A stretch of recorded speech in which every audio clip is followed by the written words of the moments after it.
Greetings. This is Brother West. I'm back again with another word of encouragement, but also some insight. I want to give you some insight and scriptural insight. And the reason why I want to give you some insight for those who have listened to me for a while, for those who have listened to me for a year, 2, 3, 4, 5 years, you can testify to the fact of if my ministry has impacted you, has helped you in your life.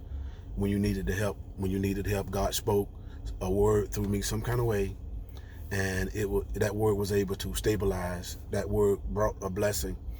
And what many of you don't know, as a prophet, as a minister, as a preacher, oftentimes when God blesses, especially, God might give me a word for you and your need, and cause your need to be met. But my need, I'm still waiting. I'm still trusting God. God can take the gift that I have and speak to someone else, but me still wait in a certain place. And so many times, many times the scriptures has said, even through Bible, cast your bread up under the waters, and in not many days hence, it's going to return back to you. But the thing about it, even through the years, and even when I maybe put up a note or say, well, can you sow a seed if the ministers help you? Every now and then you have some people will come around and try to disrupt and talking about it's not of God for the preacher to get money. It's not of God. When what you're saying is unscriptural.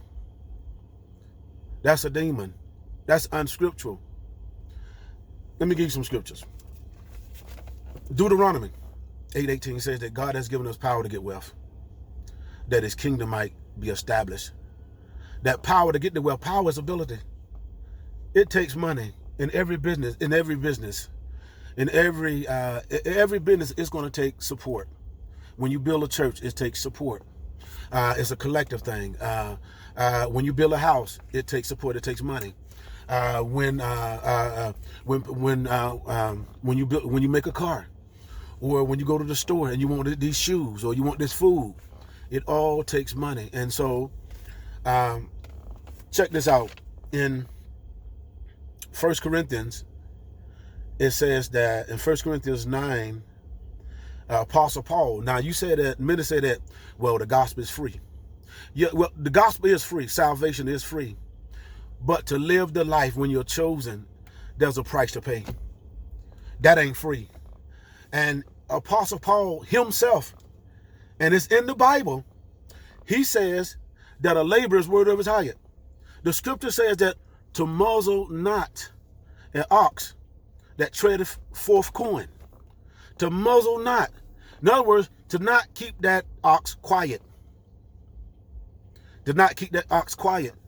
And what Paul is saying, he says that I give you the spiritual. I give you the word. And then you give me the natural. Now that's scripture. That's scripture. And another verse says that 9:14 says that if you preach to the gospel, you live with the gospel. And so it's, even if you look in the Old Testament, the apostles of old, every season or the first earning, they would give their first fruit to the apostles as an offering, as a gift. And so when I'm asking, I'm not begging. When I'm asking, I'm not doing no witchcraft. I'm not hustling. Because if you listen to me, you will notice that I'm real, and I'm not trying to pull no wools over your eyes. And if you really want to know, I told you I had to move.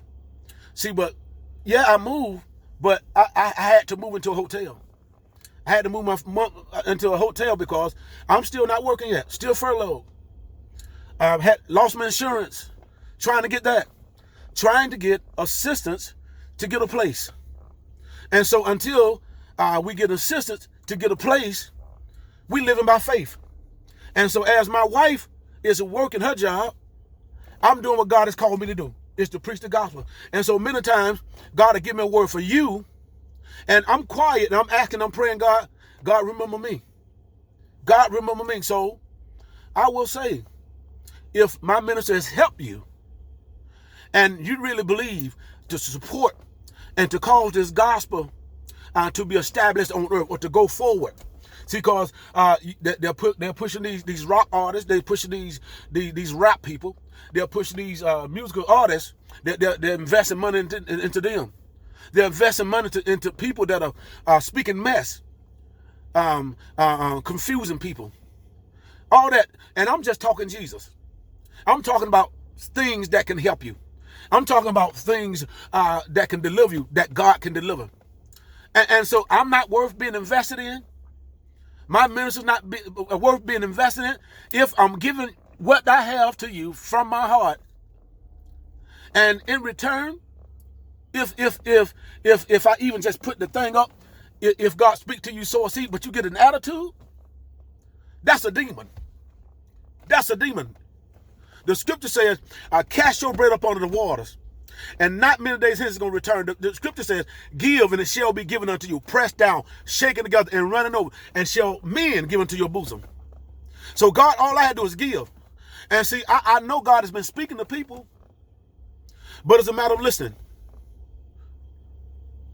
So, I mean, if you want to be blessed upon the ministry that God has given me, then give. I am a prophet. I'm not begging, I'm asking if God speaks to your heart. Because, just like everybody else, we all are going through something tough. I trust God, but I want to come out and just bring that up. Your salvation is free, but to preach the gospel, there's a price. There's a price on your life. You're going to suffer. The enemy is going to beat you. The enemy is going to shut you up, especially when you become a threat and you're speaking to people's lives and you're helping people. There's going to come all kind of stuff that's going to try to shut me up or shut whoever up that's pushing the gospel. Anytime you're trying to push the gospel that's positive, negative going to come to try to keep you quiet. That's all it is. Just like the other day, I posted something and somebody talk about Satan. So I just want to come on and just let you know, just like I said, for those of you that really know my ministry, and God has really blessed you, and through my ministry, and you feel like, God isn't speaking to you to give, please sow. Sow if God speaks to you. And if you don't, then I understand. And for you, those of you that talking about is, priests don't supposed to get money for the gospel, that's a lie. From the pit of hell. All through the Bible. There's giving, there's sowing, there's reaping. The scripture says, as the earth remains, there's things that's going to always be there. Winter, cold, spring, all that, and seed time and harvest. You reap what you sow. See, a lot of times, many times, there's certain things can't get in.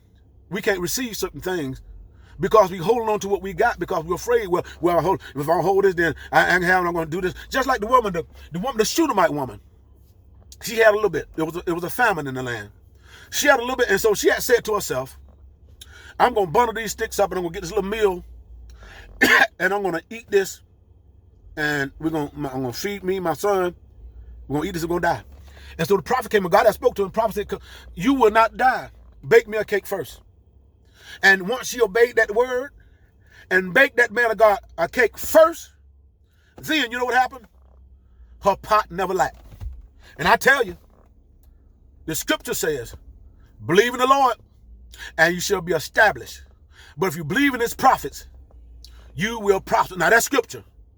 The scripture says if you give to a prophet, you'll receive a prophet's reward. Now that's scripture too. Now tell me that's not scripture. Tell me that's not Bible. And so just love. It's a hard time for everybody. And I'm just trying to make sure my page is cleaned up because I don't need mess on it. It's not just my page, but it's our page where we're talking about God. And when people coming on and talking crazy stuff, then we need to come against it and remove it, because it's not God. God operates in unity.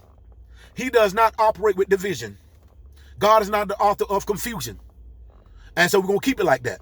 Is that all right? God bless you. Love you.